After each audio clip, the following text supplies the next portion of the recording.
If one of you is ever missing, I'll just fill in for you with a different voice, Just and like- no one will know. Just record, just like write a fake script of what we could say and then just pretend we say it.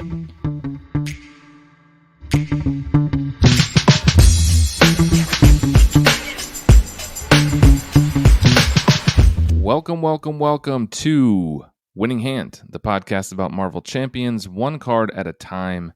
This is episode 12, and we are here to talk about everybody's favorite pseudo Gandalf, which you already know. If you clicked on the episode, you know what it's about. It's Nick Fury. Hopefully that reference will make sense later in the episode. As I said, welcome back to Winning Hand. I'm your host, Boom Guy. I'm here today with LazyTitan How is it hanging? and Keiko. That is me. Thank you to everyone who has been downloading and listening and commenting. We really appreciate it. It's great to get good feedback from all of you. If you sent me a message and I didn't respond, I will soon, but I have responded, I think, to just about all the comments and messages that we've gotten. If you want to get in touch, winninghandpodcast@gmail.com, or you can hit us up on Instagram, Discord, whatever. That's all in the show notes. Before we talk about the card of the day, we are going to talk about what we've been playing recently. And I will start this time. I don't always start. I've been playing. Anybody got any guesses? Vision. Hulk. Okay, it's not Hulk, but it is Vision. That's a Look good at that. guess, LazyTitan. I play a lot of Vision. He's one of my favorites. Hopefully you all aren't tired of hearing about it, but I don't think anybody else talks about Vision, so I'm going to. He's awesome. The one I played most recently, I did a campaign through Mad Titan's Shadow, and I played a Vivian Voltron deck. So if you're not familiar with the term Voltron, essentially it's from the 80s cartoon for the old people. It's essentially where you put a bunch of upgrades onto a character and make them more powerful. So Vivian is an awesome ally. She is Vision's signature ally, and she's easy to recur because of his upgrade that's 616 Hickory Branch Lane. So it's easy to get her back if she leaves play. She only has 2 hit points, so she can leave play. But the idea of the Voltron deck is that you leave her in play, right? And use things like Get Ready or Command Team, or I put Honorary Avenger on her and you give her Sky Cycle. So she readies multiple times and does a bunch of stuff, either thwarting or damage, depending on what form Vision is in, because her bonuses depend on what form Vision is in, which I like as a fun part of the puzzle. I think we talked about Voltron decks was that like episode 2 or 3? Yeah, I don't remember. We talked about Iron Man. Yeah, we talked about Iron Man, who's like one of the best for that kind of a deck because his upgrades you put on him are 1 cheaper, Makes which sense. is great because most of them cost 1. But it works really well with Vision as well and Vivian. So I had a lot of fun with that. It's a pretty good deck. It allows Vision to kind of defend or do whatever he needs to take care of Vivian, and she kind of does all the rest.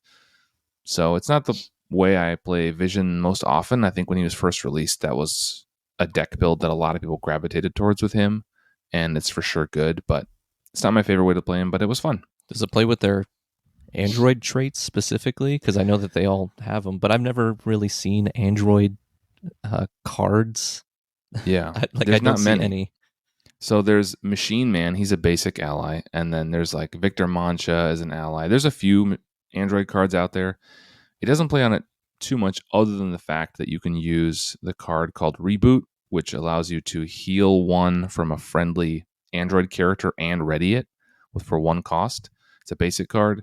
So that's pretty much a staple in every Vision deck I play because you can use it on yourself. You can heal Vision and ready him, or you can heal an ally and ready them, which is really good. And then I used Inspiring Presence, which is an adventure card that heals and readies, and like I said, Command Team to ready. So it's just about keeping her healthy and letting her go hog. And it just depends on what form Vision is in, because Vivian is a 1/1, but if you're in dense form, then she has +2 attack. If you're in intangible form, she has +2 thwart. So she has a 3/3, kind of depending on what you are, which is cool. So it doesn't play too much on the Android keyword. I wish there was more Androids. Honestly, I love Vision, and even if I didn't love Vision, I'm all for building out some of these tribal traits more. It would be a shame if that was all the kind of Androids we ever got, right?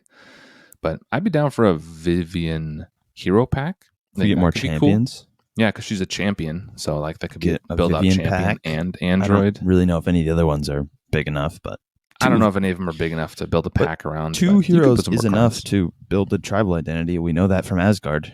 We know that from Asgard. We know that Yeah. Thor and Valkyrie are enough to give the tribal identity of minions to Asgard. I would probably like more Asgard heroes, but it's all you really need to make sure we know what they do.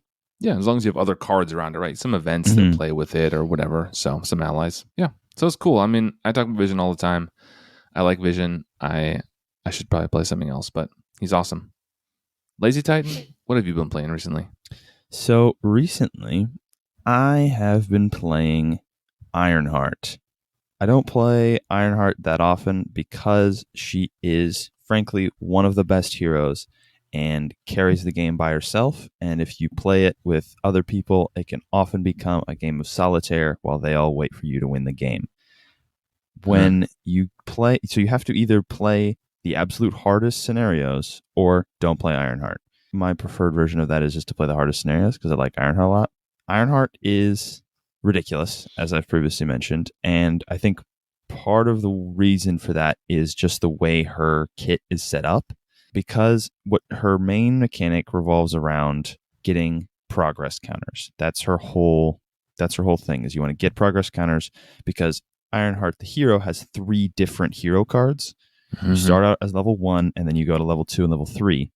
And leveling up costs you 6 progress counters each time. And the first time it costs you 6 progress counters, and you go and you get a free ready, and the second time you get a free ready and a free tough card. So you get some extra bonuses, and every time you level up, your thwart goes up by 1 and your hand size goes up by 1. So by the end, she's a 3-2-3, which is an insane stat line. And she also has 6 hand size and hero size in hero form, which is not the reason that Ironheart's the best hero, but it certainly helps. So because she needs 12 of these counters to basically get to her final form where she is best, she has a lot of cards that give you progress counters. So she has a resource card that generates 1 mental resource, and when you spend it, you draw a card and get a resource counter, a progress counter. So it's like a free resource because you draw a card.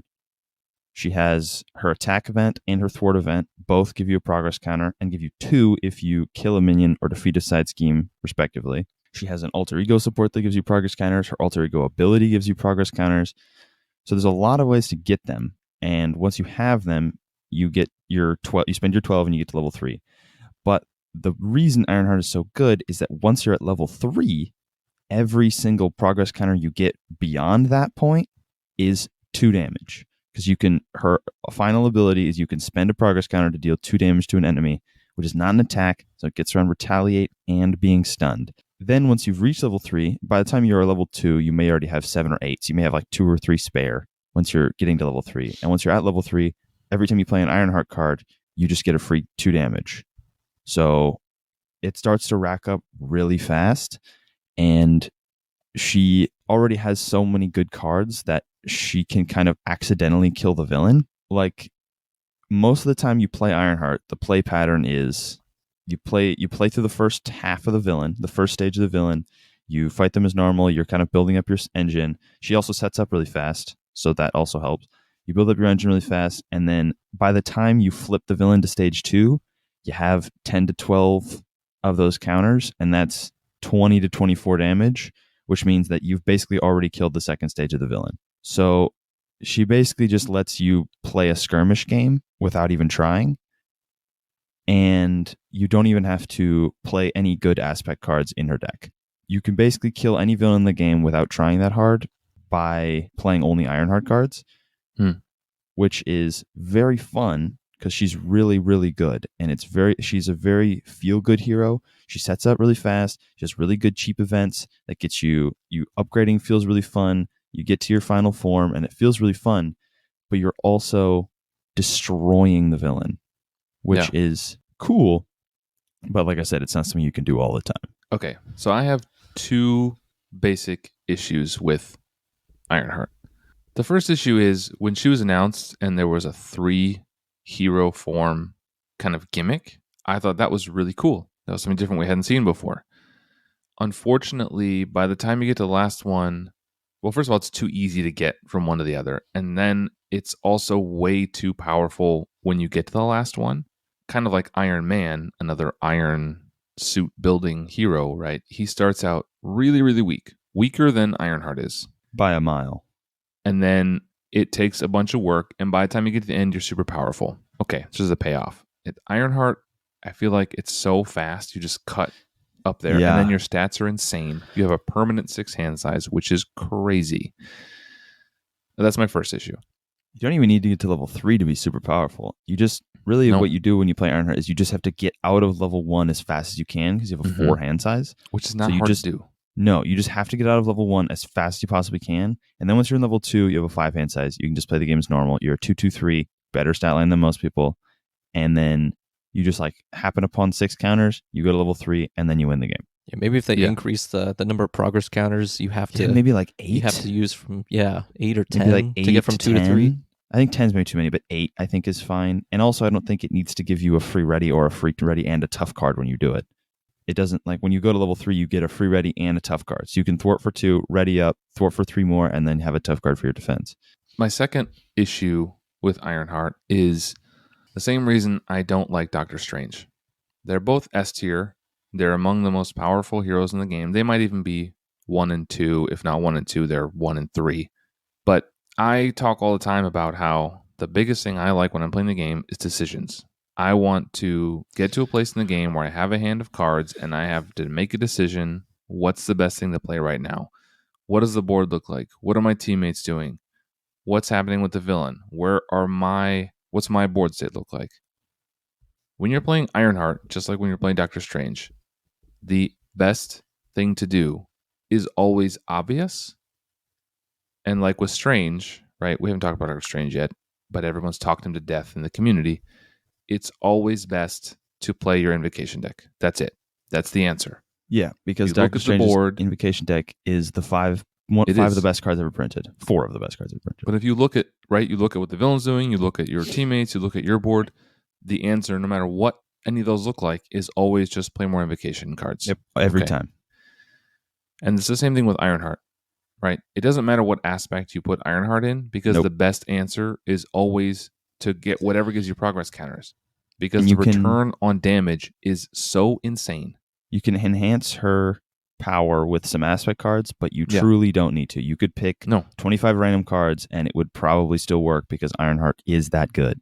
And she can be stunned the entire game. You just get progress counters, and those Thwart with your don't, 3 thwart. they get around her stun because it's not an attack. They get around retaliate because it's not an attack. And they're all individual amounts of damage, so you can ping them around and So destroy tough cards everybody. mean nothing. And there's no limit to how many you can play No. per Nope. How per many round, you can per have phase. or how many you can pull off every round. Again, So I don't know you why just they end didn't up- limit that. Banking like 15 of them, and then you're like, well, okay, we get to Sabretooth stage 3. He's got 40 hit points. Who can do 10 damage? Because I can do 30. And that's silly. I don't know why they didn't limit it. It was part of that cycle of the game where the power really surged, right? With Nova Yep. and Ironheart, and SPDR Spider-Ham. and Spider-Ham. That was a But really powerful cycle. there should just be a We limit. got Hone Technique. Like, you upgrade, and then, once you're in form 3, it should say, like, you can only have, up to a maximum of 3 counters or 5 counters or whatever. I don't think that stops it though, because then you just spend your counters right away. The way you have it now is you can just bank them, but if you you would just always spend them right away, and it would be the same. There's no I way to really suppose. limit it. Maybe this 1-for-1 Maybe you should damage be is able how to you use do them it. for damage. And, that just means like they're better while you're upgrading, and then once you're upgraded, some of your cards lose something because you don't need counters anymore. Maybe once you're I upgraded, don't you know. can spend like 5 of them to draw a card. Or ready yourself. I don't know. It's just maybe you can spend it's too 3 to good. ready yourself once per turn. They can't just be 1-for-2 damage because it's so easy to get them. And Every unlimited. Ironheart card you play gets one, and you can have as many as you want to. Like her And damage card and her thwart card do 3 thwart, 4 damage respectively. They cost 2 each, and they give you 2 progress counters if so you 4 more defeat damage. an enemy. So if you defeat an enemy or a side scheme. So if you do her 2 for 4 damage, you do 2 damage to a minion, you get 4 damage to the villain for free. Or if you do 4 damage to the villain and get 2 more damage to the villain, 2 for 6. Or you can do 3 thwart and get 4 damage to the villain. It's ridiculous.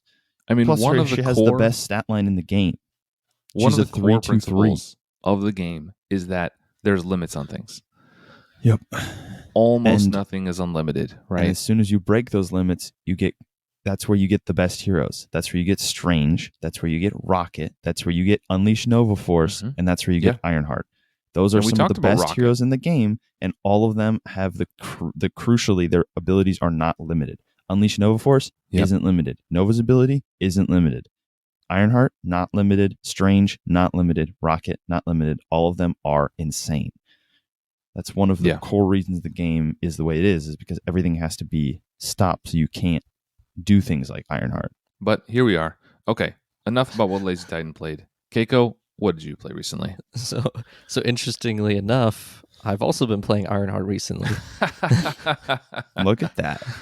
I know I jumped in here and there on the conversation, but despite what I might have been pointing out and what was being discussed, I actually very much enjoy playing Ironheart because of everything that was pointed out. I'm not going to go into the logistics of things. You two have already been doing an amazing job at doing that. I'm just going to kind of go into, I guess, more the fun factor. And how your experience was. Yeah, like Titan pointed out, she's a very feel good hero. You know exactly what you're going to get into. You know exactly how you're going to play her, and you're kind of guaranteed a win because of her final setup and all those progress counters on her. She's a very good hero to play to just turn your brain off, play a quick game that you know you're just going to end. You know, because there's some games where that just drag on. You're kind of done with it, but you don't want to just stop the game. You kind of want to play it out. Ironheart's kind of a quick way to do that, a guaranteed way to do that. I've only played her in leadership and aggression, and I've just played her in aggression again. And I think the reason I've been doing that is also something Titan pointed out, was that she's good at building herself. Any aspect play is just support, just to kind of improve her more, but she really doesn't need that to hold herself. That reminds me, I don't actually think I mentioned which aspect I played her in. I played her in Justice, because it lets you draw more cards. Ooh, maybe I'll do that. I think that might be the best way to build her, size. Because she draws more cards to let you draw more Ironheart cards to play more Ironheart cards, but I don't think it super matters. I mean, just drawing cards is good because cards are resources, so card draw is always good in this game. Keiko, did you play? What player count did you play at? So I played on solo, which is another point to bring up, I think. You mentioned how playing with other people, it's kind of everybody's relying on you at that point, and it becomes a little unfun because here's Ironheart just wiping the battlefield.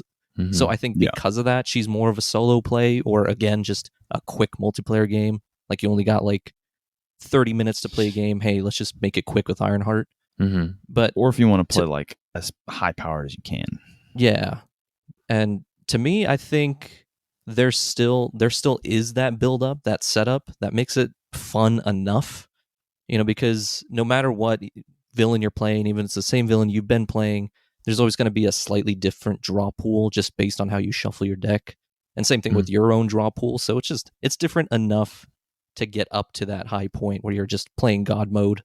One of the things about Ironheart is that, you know, LazyTitan mentioned skirmish mode, which is an unofficial way to play, where people just play one of the villain cards. You don't play 1 and 2 for standard or 2 and 3 for expert. You just pick one of them and play. It lends a shorter game. She almost is skirmish mode because by the time you get to the end, she can end it quickly. And that is where sometimes the game can drag.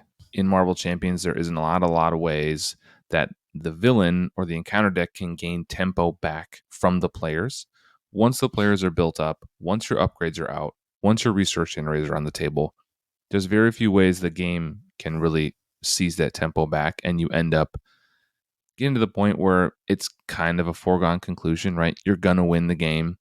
And usually by the time, if you're playing expert, by the time you flip to the third stage, it's pretty clear what's going to happen. You're just going to go through the motions to some degree.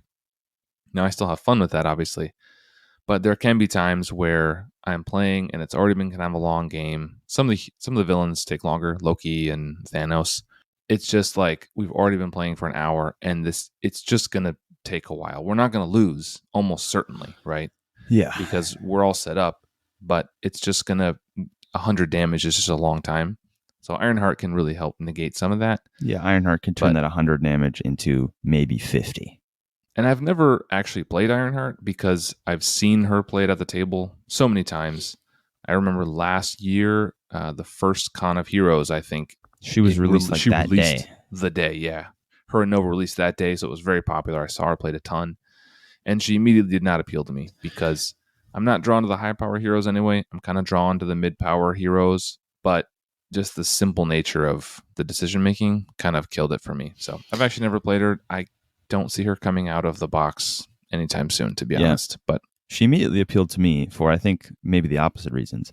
One is that she's very high power, which I often enjoy. And two was that it is... So you always mention that you love the decision making of games. Yeah. And that's not really... I don't really care that much. I generally prefer my decision making to have been done in the deck building process. That's how I like to play the game, is I make all my decisions of how I'm going to play this deck when I build it, and then once I play it, it just plays out like a script exactly how I built it to. Yeah. And Ironheart is perfect for that, because you just throw in a few cards that draw cards and a few cards that gain resources or whatever, and then you fly through the Ironheart cards and you do exactly what you want to do every time, and it always works because it's really, really good. But yeah, she really fits into my play style of sort of decide what you're going to do first. Am I going to be a damage Ironheart? Am I going to be a thwart Ironheart? And then you just go through the motions and do that. There's a lot of people who play the game that way. If you read some of the write-ups on Marvel CDB, decks are built that way, and I think that's maybe the Magic the Gathering player in you. I think that is, You build these decks, and it's almost like you're writing a script, and Yeah. all you really need to do then is follow the script every time. I prefer kind of more versatile heroes or decks that can do different things. Is one of the reasons I like Vision, is because I can thwart if I need to, I can do damage if I need to, the puzzle of the different forms, so that's what I like in the game, and it's just different. It's just a different way to play. Think when I've played Vision before, I don't play him a lot because I don't like him that much, but when I do play Vision, I don't play him as a versatile hero. I pick a thing I'm going to do. Fits into my deck. And so, like, if I'm playing Vision, I'm saying, okay, I'm going to do an aggression Vision, so I'm probably never going to play a thwart card. I'm just going to collect minions, play Bring It, play my Solar Beam for a bunch of damage, and just do that. And so I've decided what I'm going to do, and I thwart if I need to. So that's why I like a lot of the heroes I like are simpler, like Drax. You just build the Drax deck, and then you turn yourself sideways and you hit people, and it's great. And Ironheart, you just pick Ironheart, you pick your aspect, and you just do everything. That's the reason why I enjoy her too, is just because she's a very easy hero to grasp. There are no underlying conditions. She's very straightforward. There's no like super big gimmick to really have to grasp. You don't have to like play a card that only works if these conditions are out on play or if this other card's in play. You don't really have to play this card because 3 turns from now I'm going to play this card. And she's just she has a goal, which is just getting the counters, and that's it. And even and again, she kind of supports herself just with her own kit. So even if you're like me, who kind of builds not the greatest decks, at least I'm known for not building great decks between the 3 of us, she still holds her own, and she can still get the job done, which has made it very easy for me. And I'm the type of player who doesn't like to really think into all that. I'm not really in depth with deck building. I'm not really good at planning around things. I just like to punch really hard, and she gets that. And that's one of the beauties of Marvel Champions, I think, is that the pre-constructed deck model that the game embraced from the beginning as part of the design ethos, right, is that you don't have to be really big into deck building. I've played the Lord of the Rings card game pretty extensively, and the deck building is much more nuanced. It's a lot deeper, and it's also, that's how the game was. It didn't come with decks. You had to just get heroes, look through the card pool, and build a deck yourself. This is, I think, a lot nicer and favors kind of more casual players or people who don't want to spend a ton of time rifling through cards and deck building.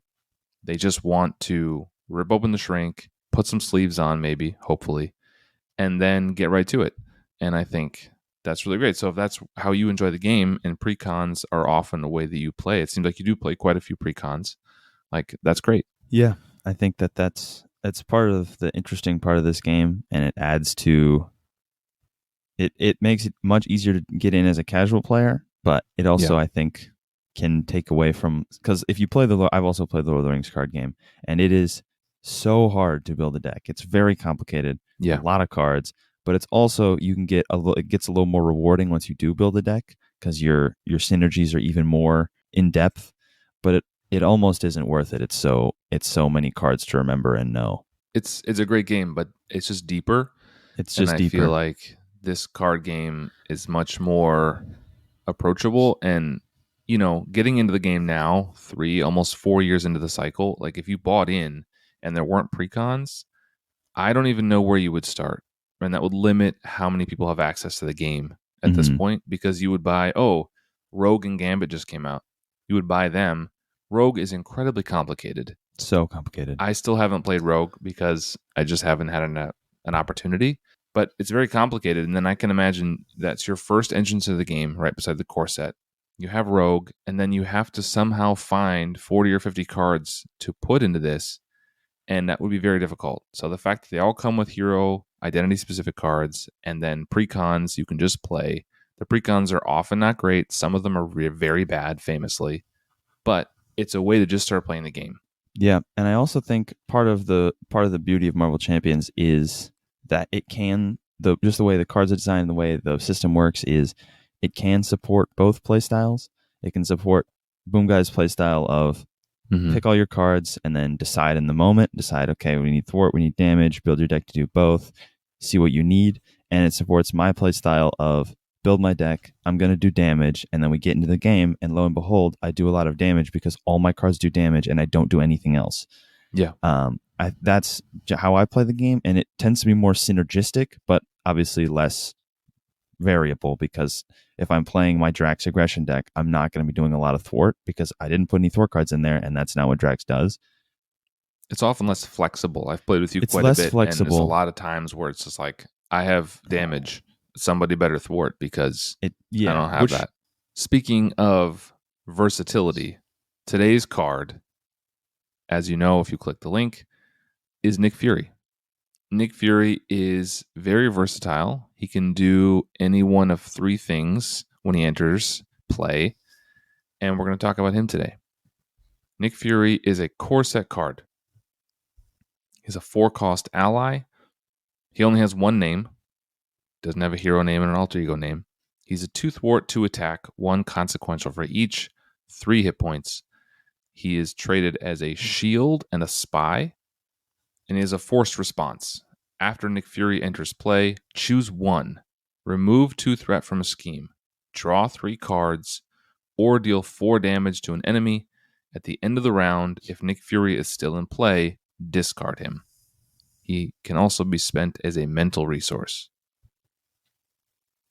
So, at the top of the show, I kind of teased this by saying he was a quasi Gandalf or a pseudo Gandalf or whatever I called him. That's a reference to the Lord of the Rings card game where there was a very similar ally. It was Gandalf, and he came in and he essentially gave you the same choice of 3 things. The difference in this game is that card draw is arguably much more powerful than in Lord of the Rings. And I just think with that in mind now, I would probably design his response a little bit differently, because it is very rare that you ever choose any of the other things. I almost wish it was, instead of remove 2 threat, draw 3 cards, or deal 4 damage, it was draw 2 cards, remove 3 threat, or deal 4 damage, something like that. I was thinking 3 cards, 4 damage, 4 threat, 5 damage. You just make it better. You just always draw the cards. 3 cards is just better than 2 threat. I mean, unless you're going to lose the game, that's just what you're going to do. Yeah. So Nick Fury came in the core set. As always, we'll start by talking about the art. The Nick Fury art is from Amazing Spider-Man Volume 4, Number 4 from 2016. And before we talk about the art of Nick Fury, I just want to say real quick, I listened to a different podcast. I think it was Nelson Oliver Cards, shout out. I don't remember, but he had Caleb on, one of the designers of the game, and he talked about kind of the art and how they go through finding the art. It was super interesting. If I remember the link or find it, I'll put it in the show notes below. But essentially, Caleb talked about how some of these cards they pull from the comics, as we know, and some of them they, hire an artist to do it custom. And it's really interesting how he said Marvel essentially just gave them access to all their like high-res library. They can just go through and search for anything and pull it out. But sometimes they don't find exactly what they need, so they hire artists to do stuff. and they have to hire that art very early on because it takes a long time. So he talked about there's a few instances where they would get art and then the card would be redesigned. So they may have asked for like, hey, I need, Rogue uppercutting somebody because we have a card called Uppercut. And then later they don't really want that card anymore because playtesting revealed it's not good or they have to change it. And they have to they're still stuck with the art because you can't redesign it. So it was a really interesting conversation. I'll try to link it. I always find that kind of stuff really interesting, how they pick the art and stuff like that. But I'll try to link in the show notes below for anybody else who wants to hear about it. Interesting. But back to Nick Fury. What do you guys think about this art?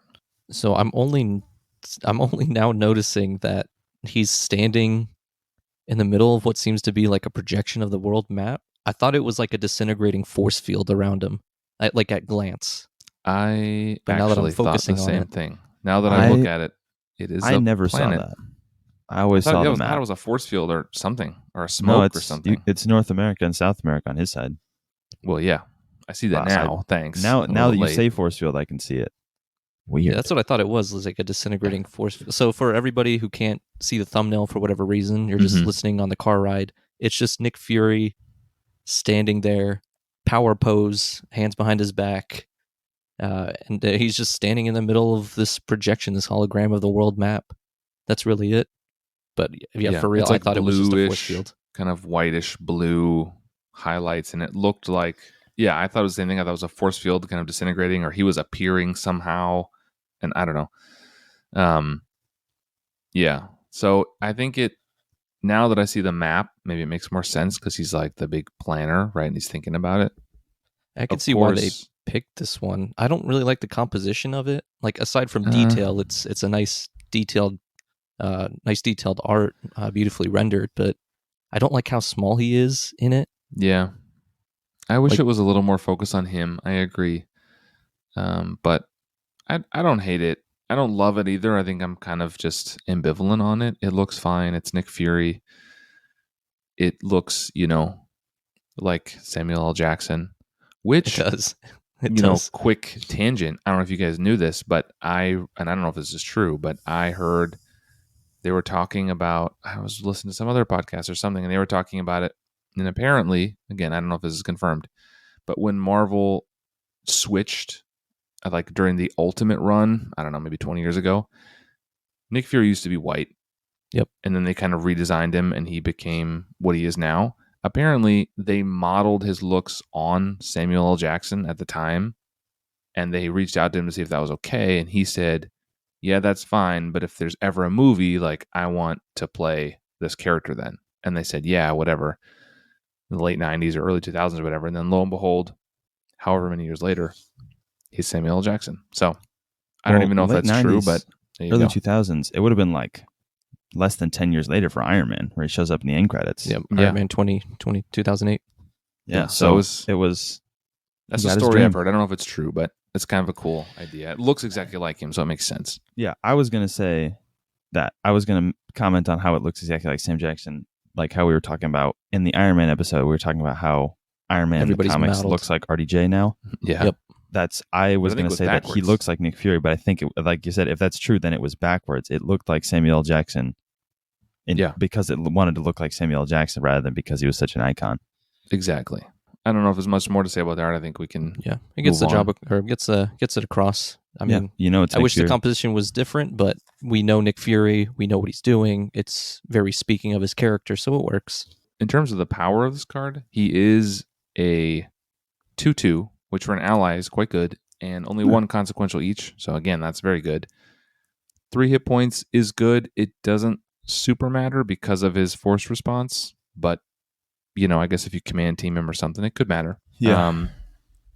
And he's traded Shield and Spy, which also doesn't always matter. I think there's like 2 cards that care if you control a Spy character, and there might be one that cares about Shield. And in a Shield decks want to keep things around a lot, and Nick Fury leaves. Yeah. So he doesn't really fit into the Shield thing.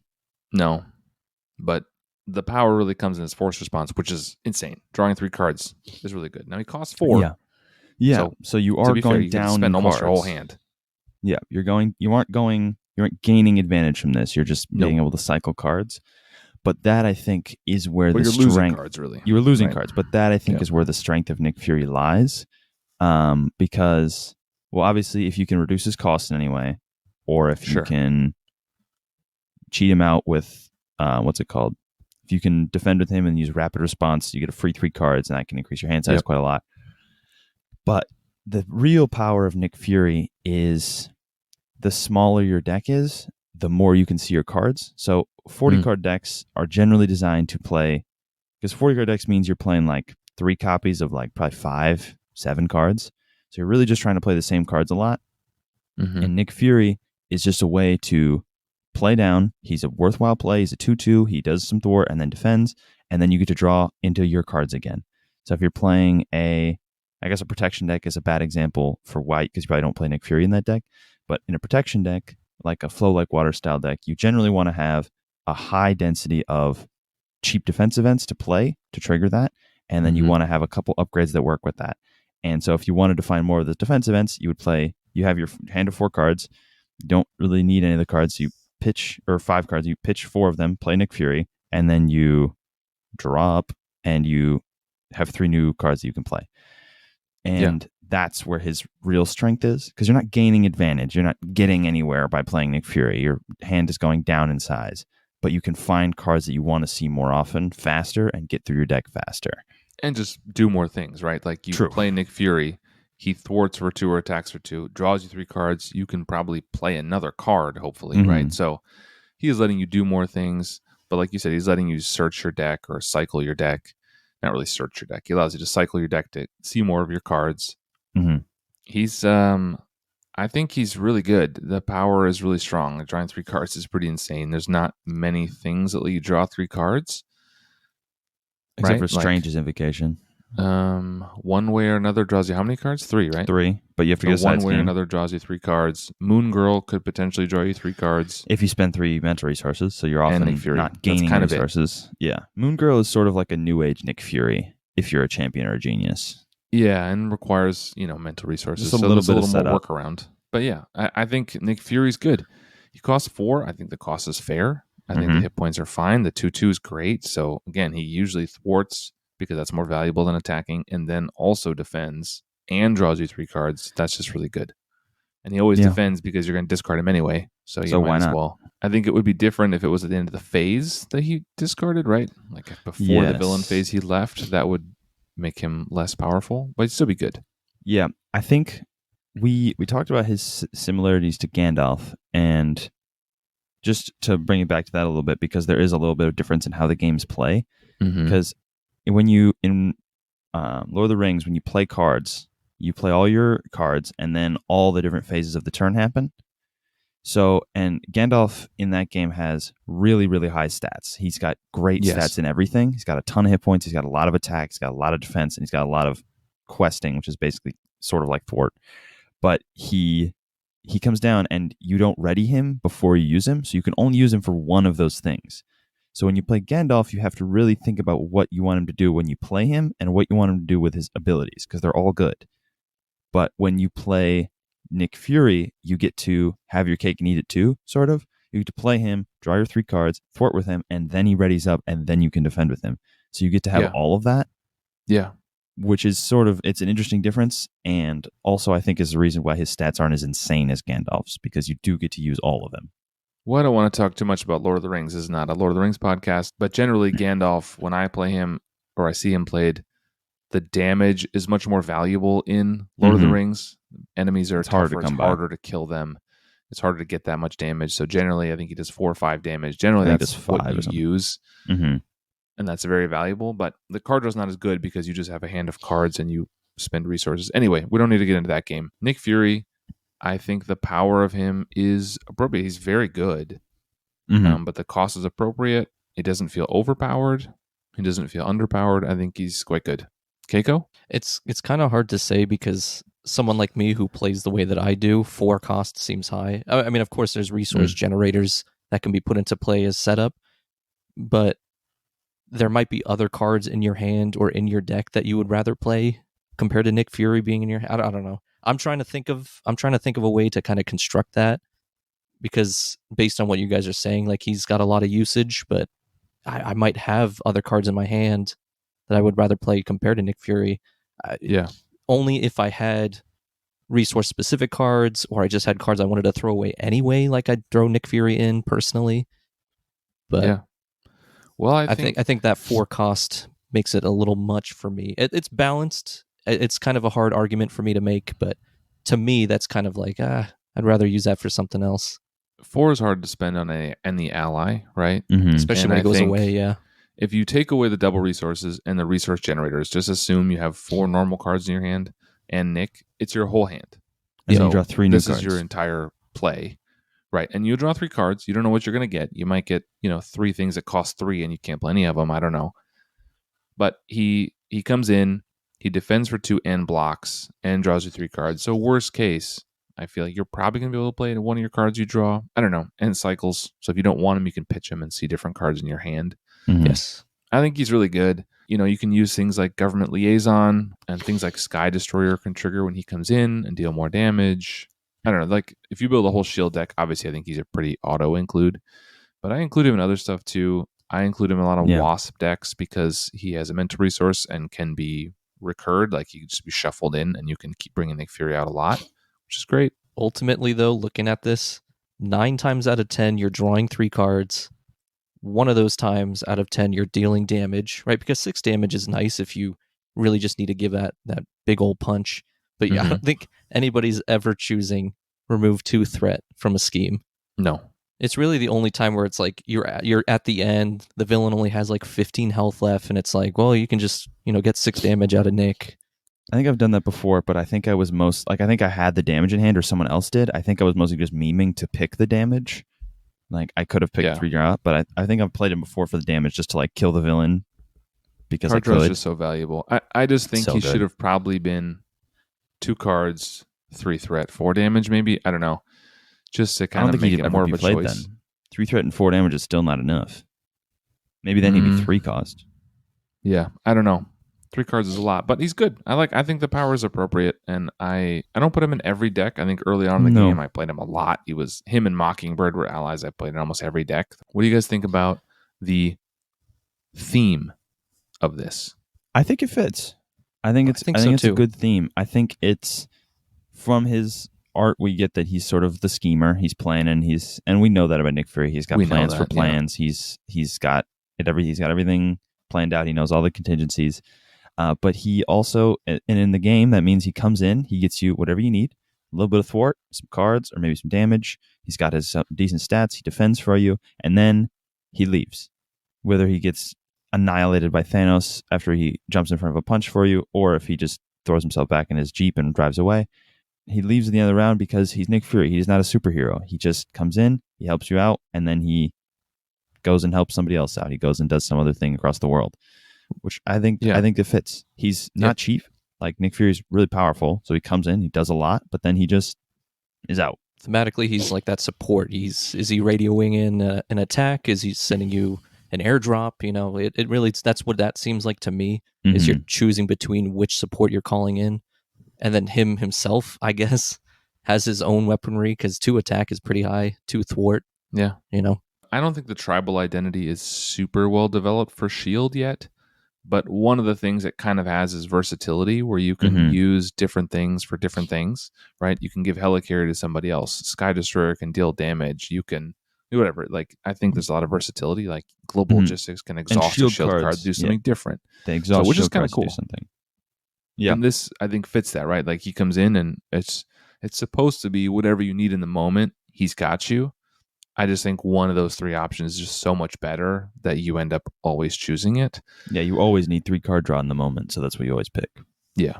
But it's a cool idea. I think the theme really fits. Like, the map of him around the world kind of fits the idea of him dropping in whenever you need him to do whatever you need him to do, kind of the master planner. I think it's cool. I think the theme's good.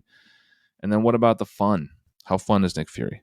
I think Nick Fury is very fun. I think Nick Fury, like I said before, he helps most in decks where you have a specific plan that you want to see some certain cards, and you play him to get those cards sooner, which is often how I build decks. So I play Nick Fury quite a lot, actually. I play Nick Fury in Ironheart decks because it draws you cards, which gets you 2 Ironheart cards. And if you have any resource generators, that's just, you can spend them. That's more cards you can have in your hand. But he also, his defending is one of the most feel-good moments in the game is when it's the villain's attacking you or someone else, and they're like, oh, how do I defend this? And you just go, oh, don't worry, Nick Fury's here. Because he goes away at the end of the round, Nick Fury always gets thrown in front of the bus. So he always takes the hit. So he technically does leave at the end of the round, but mostly he just leaves in a casket after he gets shot by crossbones or punched by Thanos or whatever. But he feels so good to defend with because you're going to lose him anyway. It feels like you're cheating death when you just get to be like, oh, Nick Fury's got it. And because of that, I think there's times, and I mostly play multiplayer too, there's times when you play Nick Fury and someone's thinking of flipping down because their health is low or whatever, and you think, like, no, don't worry about it.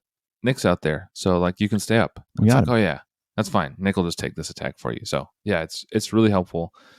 And I think it's fun. Drawing more cards is fun. You draw more cards, Always. you do more stuff. Like, it's always a fun part of the game, having more cards in your hand. So, yeah, I think Nick's really fun. Keiko? I could definitely see him being fun. I personally don't play him, again, just because of my play style. I would rather have other cards. But of course, drawing those 3 cards might be crucial for turning the tides, or maybe it allows you to do something you've been wanting to do. But I don't know. I personally just pick other cards that I would rather just have in general. I do like the free meat shield that you get out of him because he disappears. But I think it's because he disappears that I'm just like, I'd rather put something else in my deck. And that's what's so fun, is that because he disappears, you're like, I'm just going to block with him. Why not? It is exciting because he comes in with the crazy ability, crazy 2-2 stat line, and then he takes a hit for you and disappears. Which yeah, is fun. But to me, I'm just like, 4 cost. Let me just find something else. Even with things that lower the cost, I'm like, then I could lower the cost for this card. So you don't put him in a lot of decks? No, the only time I've really played him was when I first started out. And I definitely had a different value of him then, but I was also just learning how to play. And he was in a lot of precons, but I don't know. I just kind of stopped using him. But that was just me personally. Yeah. He came in the core set. I think he was pretty popular early on. I use him less now, but yeah, I think it definitely has faded for me. But he's a regular include. Yeah. Not unlike Mockingbird, who I think Mockingbird doesn't really go in many decks at all for me anymore. When Standard 2 came out, Mockingbird never entered one of my decks again. Yeah, one's Steady. Even if I don't play Standard 2. Yeah, but the proliferation of Stalwart and Steady really kind of took her out of the rotation. And then now when I play things that don't have that, I don't really think about her anymore because I've just kind of moved on from Mockingbird. It doesn't work. Yeah. Nick Fury is... The 4 cost, like Keiko said, is rough sometimes. Like Boom Guy was saying, if you... With no special resources, no double resource, no generators, nothing in your hand, he does just take your entire hand off him to play, and then you can draw 3 cards, which on the surface isn't great. 4 cost is a lot for any cards. There was a moment in Marvel Champions, which I think is when Nova and Ironheart came out, where I would have been disgusted with the idea of spending 4 or even 3 on a card. There was like a moment there where like the power creep was so high, and I was playing all these super high power cards. I was like, I just can't ever see myself playing a 4 cost ally, kind of irrelevant of what it does. And even like 3 cost cards were rough, unless it was Hone Technique or cards that did something with Hone Technique. Yeah. But since then, I've sort of come back into my right mind and realized that that's not how games work. You have to sort of play like expensive cards sometimes. Nick Fury is he still is one of those 4 costs that I play because he is really just, he lets you find more cards. And if you have 2 resource generators, he costs 2 cards and he draws you 3. So you're keeping even on cards. You lose your resource generators, but you get to draw more. And a lot of people have resource generators out. You have a helicarrier, you have a queen carrier, you have a X-Jet, you have whatever. You have double resources, which I often forget to put in my decks, but you should have most of the time. Yeah. And then that helps play Nick Fury. So there's a lot of ways to play Nick Fury for fewer cards than 4, which is really where he becomes very, very powerful. Yeah. Okay. So we've talked through Nick Fury. It's time for final thoughts. And as always, we rate out of 10, 5 being true neutral. 5 is not a failing score. It's right in the middle. It means you're kind of ambivalent. Not great, not bad. Keiko, I'm gonna let you start. Where do you come down on Nick Fury? All right. Well, like you said, with 5 being true neutral, I'm gonna go ahead and give it a 5. Let's see what the response I get for that is. I think it's super dependent, not entirely dependent, but very dependent on how you build your decks, which is not one of my strong suits.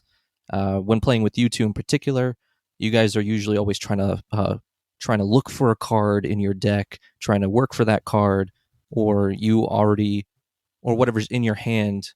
You guys make work with whatever's already on the board. They already speak with each other. So usually when I have cards that let you draw a card, I usually give it to you two. Or whenever I see you guys play Nick Fury, I always see the same response of like, "Oh, nice! I can make something of this."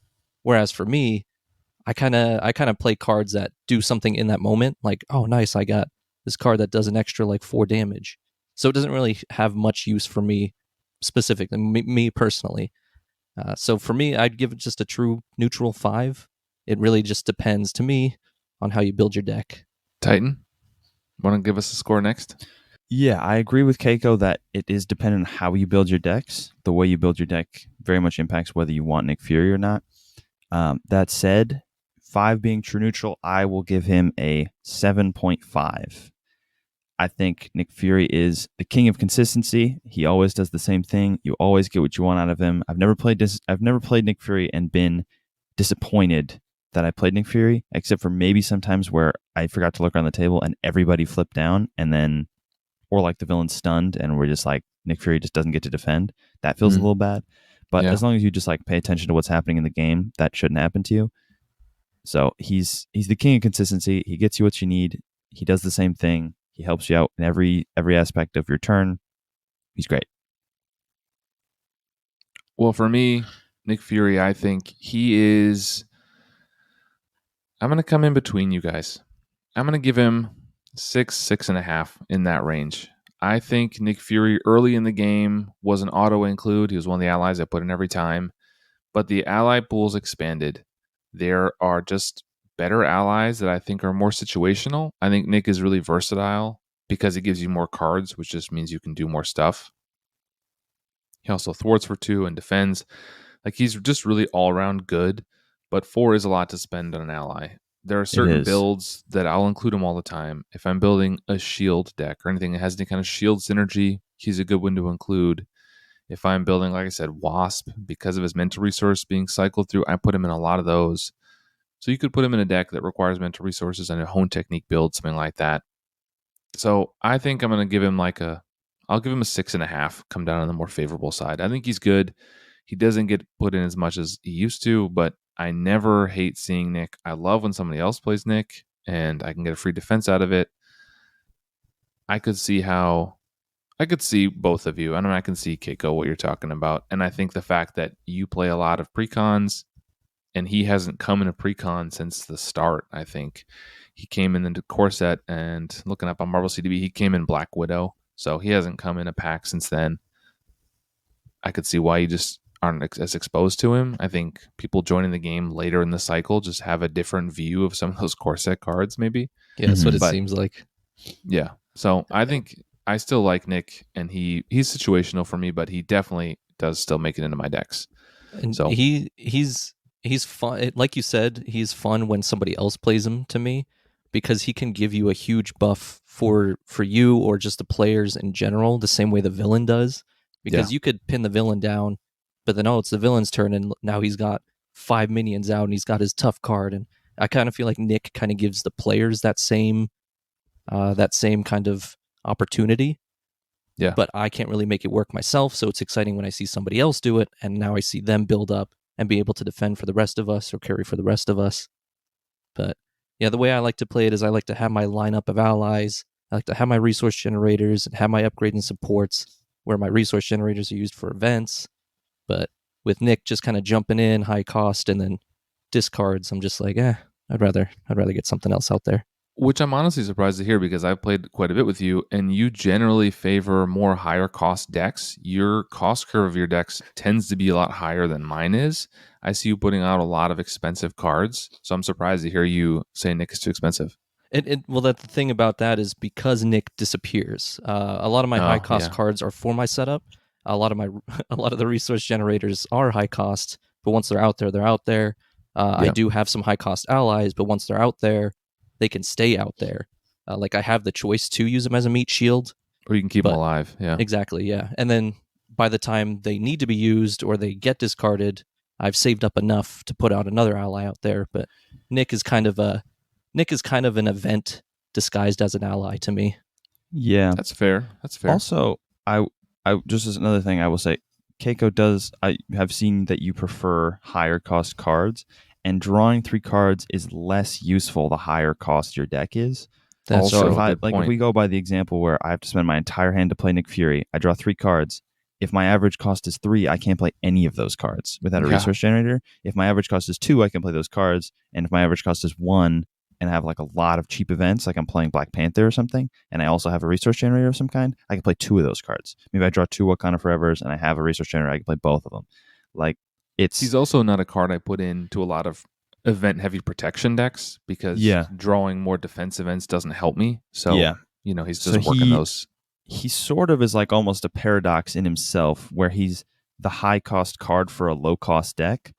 So he doesn't really fit in a high cost deck because you want to spend your whole turn doing something more useful, like an Avengers Mansion, which draws you a card every turn, or Yep. a symbiote suit, which gives you all those benefits. But he also sort of raises the cost curve of a really low to the ground deck, which wants to draw more cards and play a lot more cards.